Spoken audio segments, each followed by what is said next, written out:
how to log in to Hulu account. So if you want to log into your Hulu account, then first of all you need to open up a browser, any browser that you're comfortable with, and I'm here with Chrome browser. Simply go for the search bar and search for Hulu.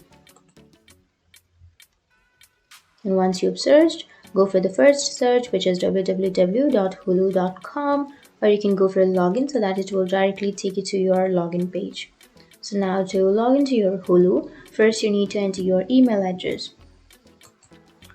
Enter your email address, and once you've entered your email address, here on the next blank you need to enter your password. But if you forgot your email or your password, then you can click on forgot email or forgot password so that you can enter your email address here on this blank and then click on send me a reset link so that you will get a reset link to your email address which you have just entered, and then you can reset your account or reset your password. But if you remember, then simply enter your password and then click on login. And once you click on login, if your information is correct, like your email address and your password, if it's correct, then it will log in to your Hulu account. So that's it. That's how you log into your Hulu account. And if you have any questions, feel free to comment below. Thanks for watching.